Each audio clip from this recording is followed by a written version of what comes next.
Queria falar sobre isso que está aqui atrás. É o desafio da perseverança e da continuidade. É interessante que você vê aqui um alpinista. Aqui você sabe o que é isso? No meio? Como é que chama essa corrida? Revezamento. 4 por 100, 4 por 200. Revezamento. Aqui em Portugal é de estafetas, né? Portugal é estafetas, por favor. Então, os brasileiros vão adaptando assim o seu vocabulário. Revezamento está certo, mas em Portugal é estafetas.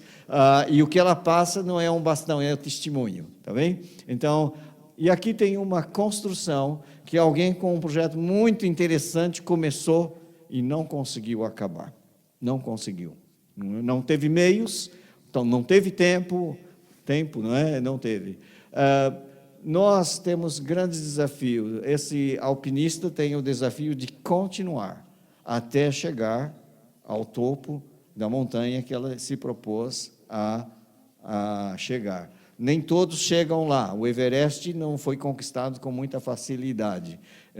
Um dos grandes alpinistas que chegou e fez uma tentativa falhada, depois ele foi fazer uma exposição, estava lá a figura do Everest, e ele disse assim: olha, Everest, você já chegou à sua altura maior, mas eu ainda estou a crescer. E depois ele foi lá e conquistou, não é? Então, perseverança. Agora, isto aqui eu diria que representa continuidade, sabe? Cada um de nós tem que saber fazer, preocupar-se com soluções de continuidade. Então, por que o pastor está a falar isso? Nós temos que pensar o seguinte: nós não somos eternos. Nós não somos eternos. Eu vou estar convosco quanto tempo? Não sei, Deus sabe, mas eu tenho que me preocupar com as futuras gerações. Quando nós estamos trabalhando agora com um projeto novo, não é? Isso é muito importante, mas eu tenho visto muitas igrejas que são plantadas no nosso país, mas que não têm solução de continuidade depois. Nós temos que nos preocupar com a solução de continuidade. Não é? Nós temos que dar meios para que as coisas não comecem e fiquem pelo caminho. Sabe aquelas pessoas que são boas de iniciativa e péssimas em acabativas, não é? As coisas ficam abandonadas. Eu tive um pouco dessa frustração já em Portugal, de trabalhar com um projeto que depois simplesmente deu em nada, não é? E não era a minha responsabilidade, embora nós estivéssemos a serviço de, mas foi um pouco triste para mim ver que não houve solução de continuidade, por uma série de contingências que escaparam totalmente aos agentes, mas realmente nós temos que estar preocupados. Nós podemos ter um bom início agora na comunidade de Baião, mas a solução de continuidade, nós temos que perseverar e ter soluções de continuidade, para não acontecer o que acontece aqui, não é? Um grande projeto que depois ficou em ruínas. Nós não queremos isso, não é? Nós somos uma igreja agora com praticamente 115 anos. Não sei se vocês já perceberam que em Portugal todos os negócios têm lá no front, desde 1900 e nada, né? Então, por quê? Porque aqui é muito importante a perseverança. Aqui a perseverança é importante. Aqui a longevidade significa que aquela instituição, aquela empresa, aquela loja, aquele comércio é de confiança, não é? A preferência dos portugueses desde 1900 e tal, é aquilo. Nossa sociedade é muito tradicional nesse sentido. E eu quero dizer uma coisa, para nós é muito importante. Nós estamos aqui no Porto desde 1908 e neste lugar desde 1916. São anos de história. Os portuenses consideram o Tabernáculo Batista como um patrimônio da sua cidade. Isso é muito importante. Agora, é muita responsabilidade para quem está aqui, porque a presença da comunidade evangélica no Porto há mais de 120 anos. Tanto é que, se você não sabe, eu digo, agora, aquela parte da frente do nosso tabernáculo, que vê onde está o púlpito, é a ilustração de um selo comemorativo representando o protestantismo cristão evangélico em Portugal. não é? Você pode ir lá na loja do Correio e pedir os selos, e eles têm lá uma coleção, e num desses selos está lá o Tabernáculo Batista. Existem outras confissões, como o judaísmo, o islamismo e o próprio catolicismo, mas o protestantismo evangélico está ali presente e com a imagem do tabernáculo, ou seja, isso é mais responsabilidade para você, não é só para ficar orgulhoso, é minha responsabilidade, porque isso representa a presença do cristianismo evangélico em Portugal. Então, continuidade, nós não podemos ser irresponsáveis. Começar uma coisa e abandonar a meio do caminho não seria muito prudente, não mostraria realmente muita seriedade. Em qualquer projeto. Uma das coisas que eu tenho ficado frustrado é porque eu tenho visto que, em muitas vezes, alguns projetos que nós propomos, eles não sobrevivem mais do que 2 anos. Quando sobrevivem, não é mais do que 2 anos. Então, nós temos que aprender a pensar a médio e longo prazo. Nós temos que pensar para além da nossa existência, a gente tem que pensar nas futuras gerações. Sabe por quê? Porque Deus trata com gerações. Eu já tenho falado aqui na igreja, que me incomodava muito de ir para Crônicas e ver, logo no início, fulano gerou Beltrano, que gerou Beltrano. Para que eu preciso saber isso?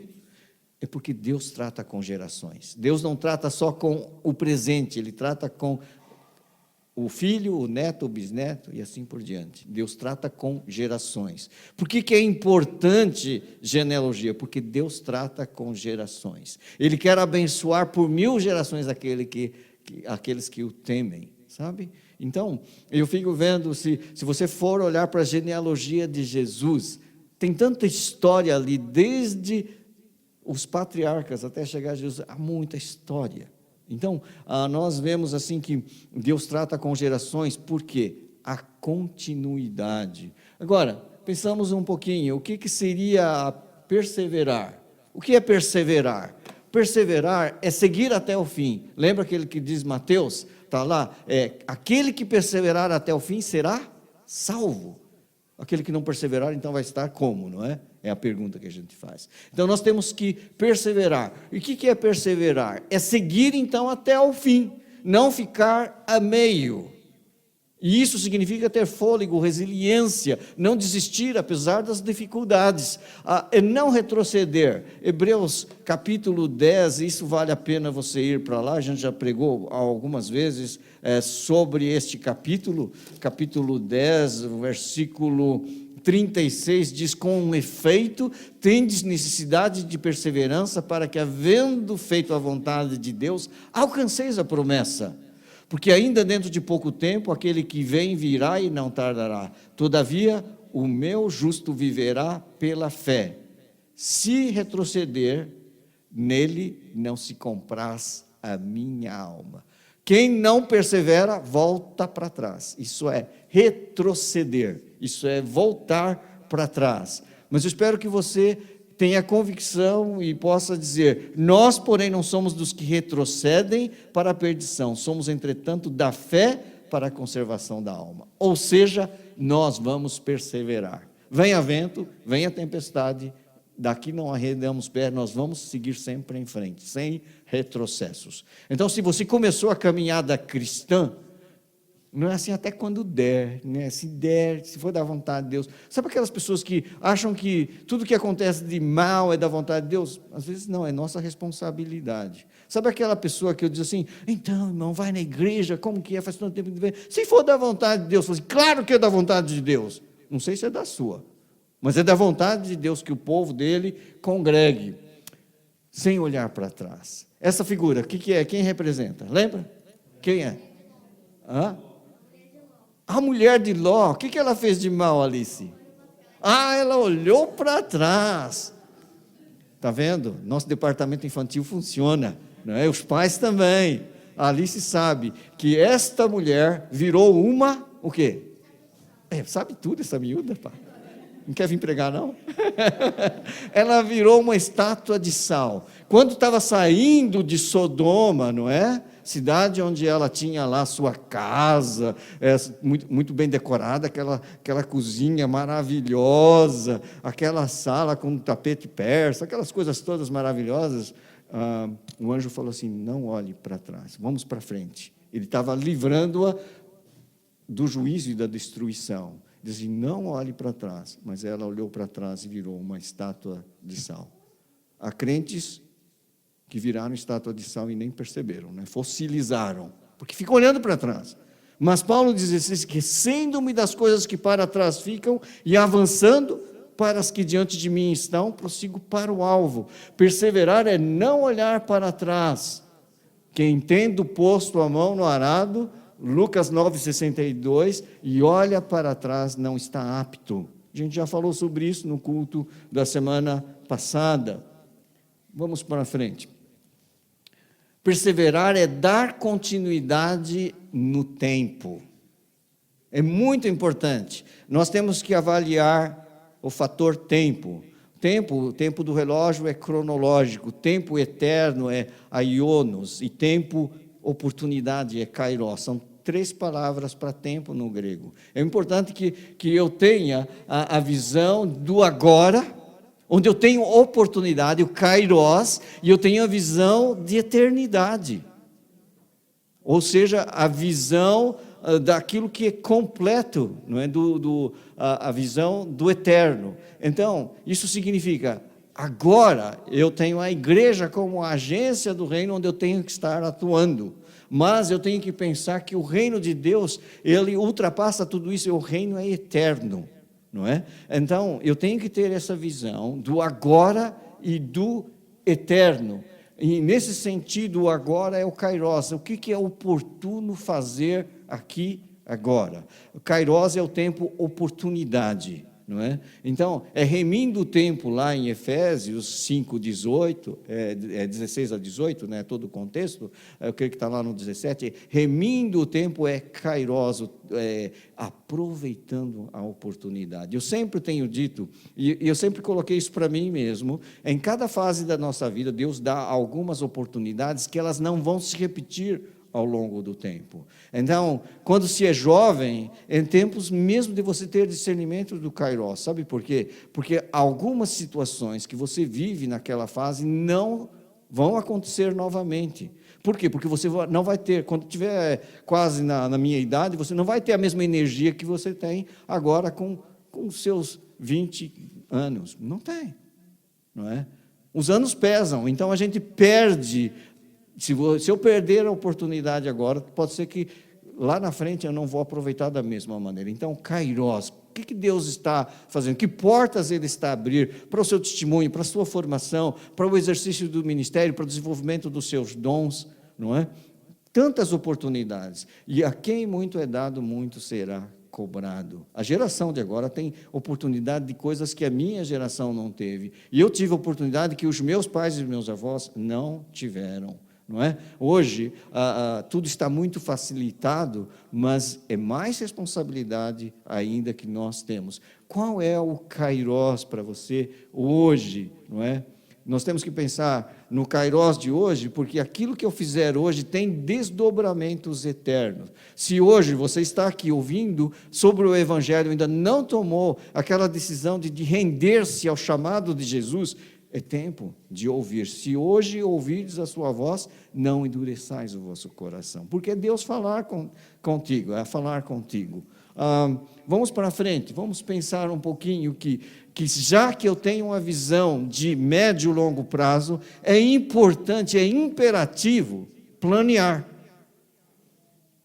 O brasileiro fala planejar, mas aqui é planear. O coração do homem pode fazer planos, mas a resposta certa dos lábios vem de quem? Vem do Senhor. Provérbios capítulo 16, verso 1. É muito importante que nós pensemos exatamente nisso. Agora, o que ele disse lá em Provérbios 16, em 1 em diante? Eu queria abrir porque vale a pena. Provérbios 16, versículo 2: todos os caminhos do homem são puros aos seus olhos, mas o Senhor pesa o espírito. Confia no Senhor, ao Senhor, as tuas obras e os teus desígnios serão estabelecidos. Você pode fazer plano? Pode, mas lembre-se de passar pelo escrutínio do Senhor. O Senhor é da sua vontade, está dentro do seu plano, o seu propósito. Isso não vai contra um princípio claramente revelado na palavra de Deus. Eu quero estar dentro do teu plano e do teu propósito. Faça planos, mas Senhor, o Senhor está vendo, isso o Senhor aprova, é esse o caminho. Às vezes nós queremos fazer coisas que não é o que o Senhor quer. Lembra quando Paulo quis pregar na Ásia e na Bitínia, o Espírito Santo não o permitiu, mas quando ele parou para ouvir, ele disse assim, passa a Macedônia e ajuda-nos. Nós temos que realmente fazer planos, mas dizer, Senhor, qual é a tua vontade? Neemias capítulo 2 diz que Neemias estava na corte do rei persa, quando ele soube que Jerusalém tinha sido destruída, que as muralhas estavam derribadas e as portas queimadas. Ele ficou muito sensibilizado. E como ele era um funcionário real de confiança, um dia ele apresentou-se diante do rei, ele estava triste, e o rei persa perguntou, o que você tem? Se você não está doente, só pode ser tristeza do coração. E ele disse assim, como eu não estaria triste se a cidade do sepulcro dos meus pais não tivesse destruída, suas muralhas caídas e as portas queimadas? E o rei perguntou, o que você me pede? E ele falou assim, eu peço permissão para ir lá em socorro dos meus irmãos. E o rei perguntou, quanto tempo vai durar a sua ausência? E ele teve que estabelecer alvo mensurável. Quanto tempo? Ele tinha que planear. Sabe, as coisas são bem-sucedidas quando nós planeamos bem. Fazemos orçamentos, fazemos cronograma, planeamos, partilhamos a visão, comunicamos corretamente o plano. Capítulo 3 de Neemias mostra que ele reuniu o povo, dividiu as tarefas e disse, tu vais ficar responsável por essa parte do muro e tal. E em pouco tempo eles ergueram uma coisa que parecia impossível. Em menos de 2 meses ele reconstruiu os muros e os fechou todos. Isso é quase impossível fazer, mas ele fez. Por quê? Porque ele tinha a visão da oportunidade e uma visão que levou-o a planear na presença de Deus quais eram os passos a dar. E proveu recursos, porque ele pediu recursos das matas reais para madeira, para construir e tudo mais. Quer dizer, ele pensou. É muito importante que eu e você pensemos que é importante planear. Se você quer ir longe, não vá somente no espontaneísmo voluntarista. Planeie custos, quanto tempo, como vou me dedicar a isso, como organizar a minha vida para realmente perseverar até que os muros sejam consagrados, ou até que o projeto que Deus colocou no seu coração para que tu executes seja bem feito. Não vamos para frente? Vamos. Voltou para trás, né? Ok. Solução de continuidade. Outra coisa que eu tinha falado. E voltando aqui, então, para a corrida de estafetas ou revezamento, para quem é do outro lado do Atlântico. É muito importante eu pensar no futuro. Hoje nós estamos aqui. Daqui a 50 anos, vamos falar de 50 anos. Pode ser que nem eu e uma boa parte de vocês não estejamos mais aqui. Mas eu gostaria de que os nossos herdeiros espirituais continuem, sabe? Nós temos um legado a passar para outra geração. Nós temos visto, por exemplo, o livro de Juízes. Livro de Juízes, quando Josué morreu e todos os seus contemporâneos morreram, diz o seguinte, que se levantou uma geração que não conhecia o que Deus tinha feito e nem o Deus de Israel. Sabe o que período que se seguiu? Caótico, anárquico, idolatria, corrupção, imoralidade generalizada. Deus enviava o juiz e durante o período daquele juiz, as pessoas até voltavam-se para Deus, ele dava livramento, mas não havia solução de continuidades. Altos e baixos e uma crise generalizada em Israel. Isso só acabou quando Samuel, orientado por Deus, instituiu a monarquia e não foi o primeiro rei, mas o segundo que criou uma solução de continuidade. Foi a casa de Davi, a dinastia de Davi. Nós temos que pensar que nós não somos eternos e que devemos preparar a próxima geração para continuar esse legado de fé. Por isso, pessoal tem que entender a importância que nós damos ao departamento infantil, aos juniores, aos adolescentes, aos jovens. Sabe por quê? Porque nós não somos eternos e não devemos ter essa pretensão, não é? Mas nós devemos passar. O que diz lá 2 Timóteo 2:2? Timóteo, que era discípulo de quem? Do apóstolo Paulo, não é? Ele disse: e o que da minha parte ouviste, diante de muitas testemunhas, isso mesmo transmite a homens fiéis e idôneos para transmitir a outros. O que Paulo está pensando é que ele já vai para o caminho da eternidade e incumbe a Timóteo de não só continuar, mas passar para a futura geração de crentes os ensinos apostólicos, o ensino do Evangelho, para que eles fossem capacitados a transmitir a outros. Nós não podemos achar que a igreja vai terminar na nossa geração, a não ser que o Senhor volte. Ela não vai terminar na nossa geração. Não devemos fazer disso um mausoléu, fechar aqui tudo e vamos só nós. Não, ela tem que continuar até que o Senhor venha. Pode ser que Ele já me tenha chamado para estar com Ele, mas quem estiver aqui terá que dar continuidade a esse ministério. Como é que vai fazer? O que ouvimos e aprendemos, o que nos contaram os nossos pais, não encobriremos aos nossos filhos, contaremos à vindoura geração os louvores do Senhor, o seu poder e as maravilhas que fez. Está lá no Salmo. Eu sei de cor porque havia uma música que eu cantava, que eu ouvia, então eu sei de cor. Não é? Então, passagem de testemunho é muito importante. Um detalhe, meus queridos, Portugal está vivendo uma crise de liderança muito grande. As estatísticas dizem que os pastores que estão na ativa, uma boa parte deles está com mais de 65 anos. Ou seja, está no período pré-reforma. Nós não temos quadro suficiente para substituí-los. E muitas vezes temos recorrido à mão de obra importada de pastores que vêm do outro lado do Atlântico, só que eles não estão suficientemente adaptados e contextualizados com a cultura portuguesa. O que acontece é que eles podem reproduzir modelos que não têm nada a ver com o nosso contexto. Então, nós temos orado para que Deus levante jovens portugueses ou estrangeiros residentes que estejam suficientemente adaptados a Portugal, que amem o país e que sirvam dentro do contexto português. Grande desafio, porque senão algumas igrejas já estão a ficar sem pastores, sem recursos humanos e também sem recursos econômicos. É muito triste isso. Por isso, a solução de continuidade tem que ser pensada por cada um de nós. Os líderes da igreja, os adultos da igreja, têm que pensar no futuro, nas futuras gerações. Daí a importância de você trazer os seus filhos à escola bíblica dominical, porque nós temos um departamento infantil que leva a sério a educação cristã. Tanto é que Alice sabia bater o olho, sabia que era a esposa do Ló, não é? Trabalho bem feito pelos pais e pela escola bíblica dominical, departamento infantil. Alguns adultos não sabiam, pois não, mas ela sabia.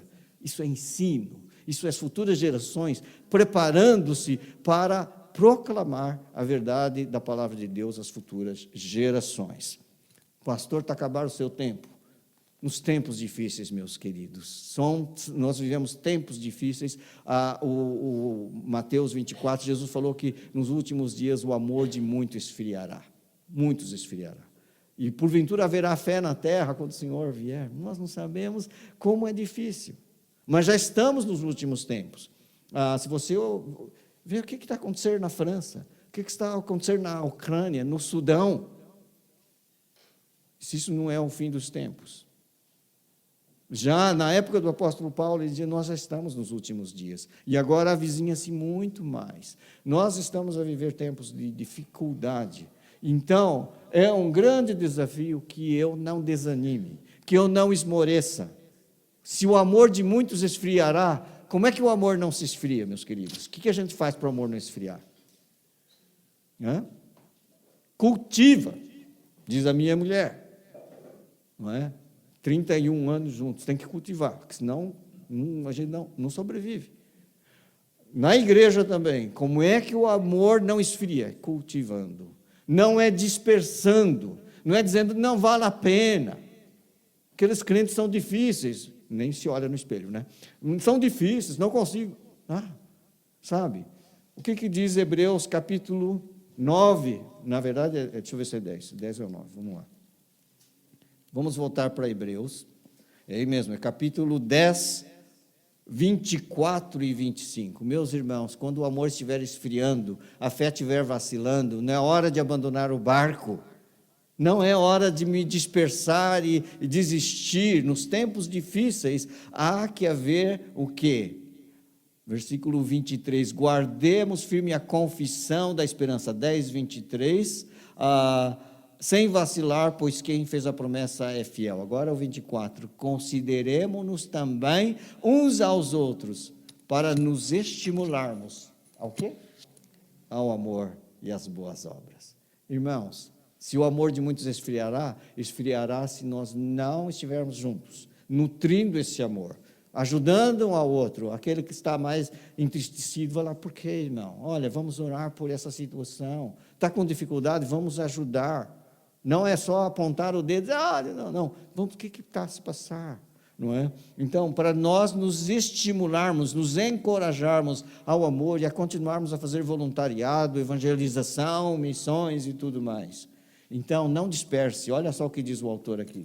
Não deixemos de congregar-nos como é costume de alguns, antes façamos admoestações, e tanto mais quanto vedes que o dia se aproxima. Está próximo, o amor de muitos está esfriando, mas que não seja o nosso, que nós possamos nos unir e dizer assim, vamos ficar juntos, vamos resolver as nossas diferenças, vamos ultrapassar essas dificuldades com oração, vamos nos perdoar mutuamente, suportarmos-nos em amor, vamos instruir-nos e aconselharmos-nos, como Paulo diz. Sabe, eu sempre digo que nós precisamos uns dos outros. E precisamos, irmãos, e precisamos. Se não fossem os irmãos, eu não sobreviveria, e se não fosse eu, talvez não sobreviveriam os irmãos. O diabo, ele vai fazer tudo para que a ovelha fique isolada, porque daí ela fica à mercê dos lobos. Mas, no conjunto, guardados pelo Supremo Pastor, nós estaremos seguros. Meus queridos, nós precisamos da comunhão. Eu vi uma postagem na internet, muito interessante, de uma pastora que diz que uma pessoa que é membro da sua comunidade diz que não ia para a igreja. Não vou ao culto, eu assisto de casa pelo YouTube, no telão que eu tenho. Eu achei muito interessante o raciocínio dela, você pode ver isso na internet. Ela disse assim, está certo, você pode assistir o culto pelo telão da sua casa, pela internet. Passa ao vivo, tudo bem. Tu podes até contribuir pelo Pix lá no Brasil, isso foi lá no Brasil, ou pode fazer uma transferência bancária, né? MBWay, o que você quiser para dar oferta para a igreja. Mas sabe, se você assiste futebol no telão, tudo bem. Por quê? Tu não és o jogador. Se tu assiste a novela no telão, tudo bem, tu não és a atriz, não é o protagonista. Se tu assistes qualquer filme, etc., não tem problema, tu não és o realizador, o ator, ou o iluminador, não. Mas na igreja, tu não vais só para assistir, tu vais para participar, para tomar parte na adoração, na comunhão, nos serviços e etc. Vocês não são meros espectadores, são participantes do processo de adoração, para nos estimularmos ao amor e às boas obras, para nos admoestarmos mutuamente, instruirmos-nos e encorajarmos-nos. Nós somos comunidade. Por isso, esta igreja não tem essa visão de concerto, show, performance. Esta igreja tem a visão de que todos são parte do corpo vivo de Cristo, que cada membro é importante, você não pode se colocar de parte, você não pode colocar o outro de parte. Nós todos fazemos parte do corpo vivo de Cristo, para nos estimularmos ao amor e às boas obras, para que o amor não esfrie. E perseveremos e tenhamos soluções de continuidade, e quando já não estivermos aqui, estivermos na glória do Pai, as pessoas que aqui continuarem possam levar o Evangelho às futuras gerações deste país. Nós precisamos uns dos outros, para que nós possamos perseverar juntos, sem desistir, buscando soluções de continuidade para os projetos que temos começado, para que não possamos trazer vergonha para o Evangelho. Aquela casa que começou e ficou por construir, a pessoa olha, que pena, que desperdício. Que não seja essa a sua vida, que a sua vida vale a pena, que a sua presença nessa comunidade vale a pena, que aquilo que fizeres hoje, tenha repercussão para a eternidade, que a gente possa ter em vista que a oportunidade que eu tenho hoje, o Kairos, tem desdobramento para o Aionos, que é a eternidade, e que eu persevere. Aquele que perseverar até o fim será salvo. E eu termino dizendo que ao vencedor que guardar até ao fim as minhas obras, eu lhe darei autoridade sobre as nações. É a promessa de Jesus àqueles que começam e vão até o fim. E no processo, não é, encontram soluções de continuidade. Eu não sei qual é o seu papel. Paulo diz, eu plantei, Apolo regou, mas o crescimento veio do Senhor. Qual é a tua parte no processo? Cumpra a tua parte e Deus vai fazer a obra se completar como um todo. Mas começaste, vá até o fim. Lembra daquilo que nosso estimado diácono fazia de pergunta para um membro que era candidato a se tornar membro? Até quando? Até quando vais estar nessa disposição? A resposta que nós queremos é sempre, para sempre, até o Senhor vir, ou até Ele me chamar. Eu quero ser fiel. Aquele que permanecer fiel na visão e permanecer firme, vai então ser vencedor. Ao vencedor que guardar até o fim as minhas obras, eu lhe darei autoridade sobre as nações. Que você seja um vencedor, que esta igreja seja vencedora, no nome do Senhor Jesus. Muito obrigado. Nós vamos terminar cantando, "Sê minha vida, ó Deus de poder". Obrigado.